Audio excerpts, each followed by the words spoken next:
Alors, deuxième exemple, c'est une pétition qui a été lancée il y a quelques mois par un historien qui s'appelle Paul-Éric Blanru sur l'abrogation de la loi Guesso et la libération de Vincent Renoir, qui est... alors, je ne sais pas si vous avez entendu parler de Absolument. Donc, Vincent Renoir est un nazi, hein, donc revendiqué en plus, et il a commis une petite brochure où il remet en cause l'existence des chambres à gaz, qui est interdite par la dite loi Guesso.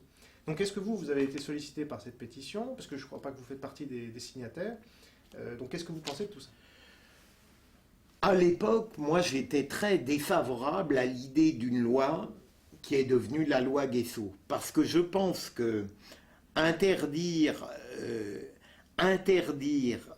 imposer le silence au mensonge, c'est lui assurer l'impunité. Je veux dire par là que j'aurais préféré à la judiciarisation même de ses paroles et de ses écrits un affrontement démocratique à l'issue duquel, à chaque fois qu'il a existé, les fous ont perdu.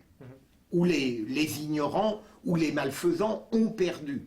À chaque fois qu'il y a eu un véritable débat démocratique sur les problèmes liés à l'Holocauste, eh bien, c'est la démocratie, c'est la vérité qui l'ont emporté, et d'une manière tout à fait formidable, parce que, en réalité, ces malades n'ont jamais pu alors se recouvrir du voile du martyr.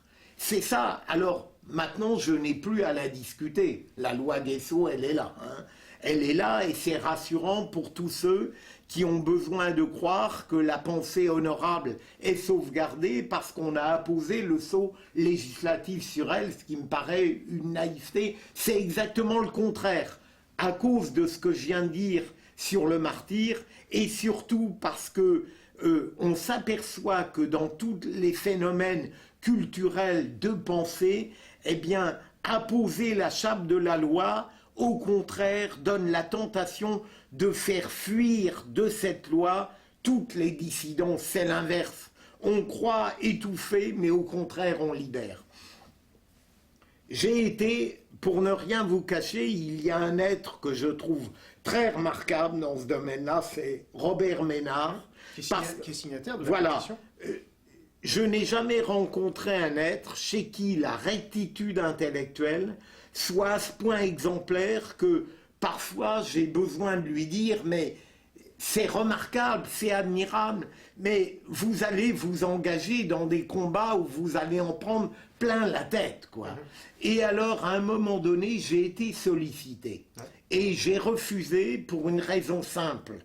C'est que, d'abord, je suis encore en activité. Et donc, je ne peux pas signer une pétition qui met officiellement en cause la loi Guesso, que bien sûr, dans ma pratique judiciaire, je n'ai pas à appliquer, mais elle appartient à notre corpus législatif. Deuxième élément, il est plus sérieux, c'est que ma liberté de blogueur, de citoyen qui s'espère éclairé, est beaucoup plus protégée par cette solitude qui ne signe pas une pétition, même sur un fond que je pourrais accepter, et donc je ne veux pas m'enfermer, si peu que ce soit, dans une adhésion plurielle qui risquerait de porter atteinte à mon autonomie de singulier. Vous voyez ce que je veux dire? Je ne voudrais pas, écrivant des choses, si j'ai envie, moi, de me mettre en contradiction avec une pensée d'hier parce que j'estime que ce qu'on m'offre aujourd'hui justifierait une contradiction, j'ai pas envie qu'on puisse m'opposer la signature d'une pétition, aussi estimable soit-elle. Bien sûr. Et ce qui est intéressant, c'est que vous venez de commettre un livre sur Brasillac, et là c'est un nazi qui est emprisonné pour ses opinions, donc il y a un peu l'histoire bégaye, non? Bien sûr, alors évidemment il est très dur, je le comprends bien, pour des gens qui n'ont pas la liberté d'expression comme cap absolu, quoi.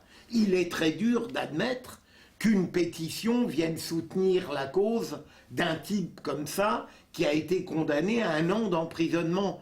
Mais en même temps, c'est tout à fait normal si on prétend en effet être sincèrement aux côtés de la liberté d'expression qui ne tolère pas de demi-mesure, à condition, bien sûr, là c'est différent, parce qu'en réalité, cet être-là, je ne connais pas le détail de l'affaire, il est évidemment en pleine contradiction avec la loi Guessot. Alors la loi Guessot, je pouvais la discuter avant, aujourd'hui elle fait partie du corpus. Je ne m'imaginerais pas, si j'étais encore en charge d'affaires de presse, venir dire je refuse d'appliquer la loi Guessot à cet homme-là.